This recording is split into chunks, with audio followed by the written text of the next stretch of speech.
very big thank you to the Chief Rabbi.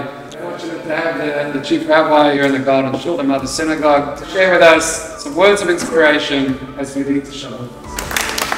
Thank you, Rabbi Feldman, for your very warm words and your idea to do this talk today. So appreciate it, and also your friendship over many years and your tremendous success in this synagogue, together with your Rebbitzin, for what you've done for the Garden Shul, and also for the wonderful innovation that you're also bringing to your new role as chairman of the Rabbinical Association.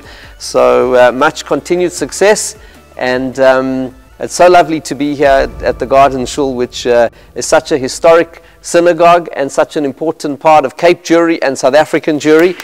So we're just days away from Shavuot, and the topic that I wanted to address this evening is the topic of leadership, because leadership affects us in everything that happens to us in our lives. It affects the country that we live in, the world that we live in, but leadership is not only for the politicians. Leadership is for each and every single one of us, in our own homes, in our families, in our shuls, in our schools, in our communities. It is something that is pervasive. Indeed, we are all leaders. And so when we are looking to learn lessons of leadership, this is relevant for the politicians, it's relevant for each and every single one of us. And what is at the heart of successful leadership? What is so important about being a leader? What defines and what makes a truly great leader? The answer to that question can be found in the Book of Ruth that we read on Shavuot, that opens up the way that we can look at the world. And if you look carefully at the Book of Ruth, a powerful key message of leadership comes out: compassion and real feeling for human suffering, where one is so moved by the suffering that it creates a sense of urgency to act, to alleviate the suffering, to help those around. And in essence, the Book of Ruth that we read on Shavuot is all about the failure and the success of leadership of compassion. Those who failed at the compassion and those who were successful. It opens with the story of failure of Elimelech and his family, who leave the land of Israel in a time of famine. They emigrate because they do not want to have to look after the poor. They are running away from their sense of responsibility to help those in need. And we find the trace of this story runs all the way back when eventually Naomi, Elimelech's widow, returns to the land of Israel, and this time it is her daughter-in-law Ruth who stands by her side and who helps her and shows what true compassionate leadership is about. And then we see another example of compassionate leadership, Boaz, who helps Naomi and who helps Ruth, and his leadership is contrasted by those who didn't come forward and didn't stand up. And so a major theme throughout the Book of Ruth is the great leaders were the ones who really cared, who really loved those around, who really assumed responsibility, who felt for human suffering and did everything in their power to alleviate it, to help those around them. And that is a critical lesson for each and every single one of us. And I think that it is at the heart of the failures of this government, is at the heart of their failure is a failure of compassionate leadership. And I want to take the example of the load shedding. When I was in a meeting with religious leaders and the religious leaders conveyed to the president that the suffering inflicted by load shedding is greater than that of COVID. Greater for the poorest of the poor.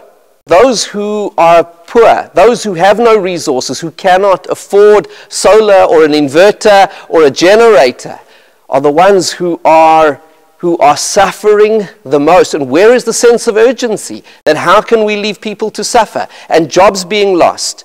Do you know that research which has been recently published by one of the most innovative think tanks in our country today, the Social Research Foundation, headed by Dr. Franz Cronier, has revealed that of the people who lose their jobs, who have lost their jobs as a result of load shedding, by far the greatest number of those are those who are earning less than 5,000 Rand a month.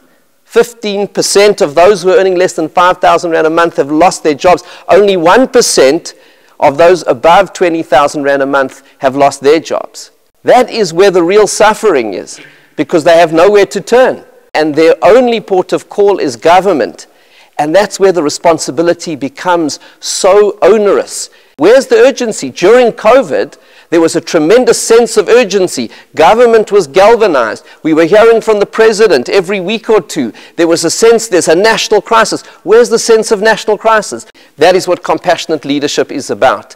And that is the message of this festival of Shavuot, because our sages point out this.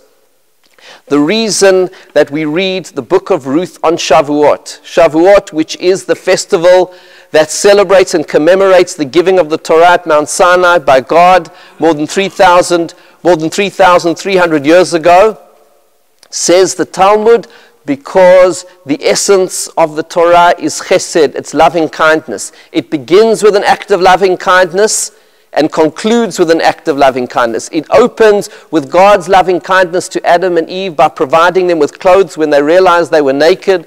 And it concludes with an act of kindness when God buried Moses.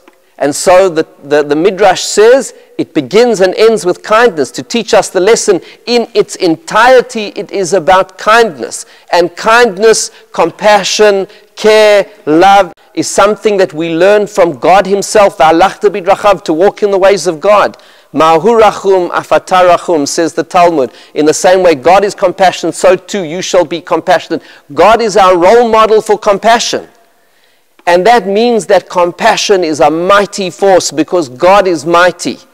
And it is teaching us that compassion and kindness is not something which is soft and gentle. Indeed it is, but it is powerful. It is caring and kind, but it has the power to change the world. Compassionate leadership in government will make this country into a better place, and compassionate leadership in our own homes, in our marriages, how we raise our children, in our schools, in our shuls, in this community, with humanity. That is the key to creating a better world for all. And on Shavuot, that is our vision. We seek a vision for a better world for all. That is why God gave his Torah to us all of those years ago, because through the Torah, he gave us the divine vision for a great and beautiful world where we acknowledge the divinity, the divine spirit within every human being, where we can feel the presence of God and we can create a society of peace and harmony and kindness and love and bonds of unity. That is God's vision for us. That is why he gave us the Torah, and that is why on Shavuot we read the Book of Ruth to say, these are our role models for what failed leadership looks like when there's a lack of compassion, and what great and inspired leadership looks like when there is true compassion. And that is what South Africa needs now more than ever, compassionate leadership. And that is what we need to build in our own community, continue to nurture in our own community and within our families, so that indeed together as partners we can create a better world for all. Thank you so much.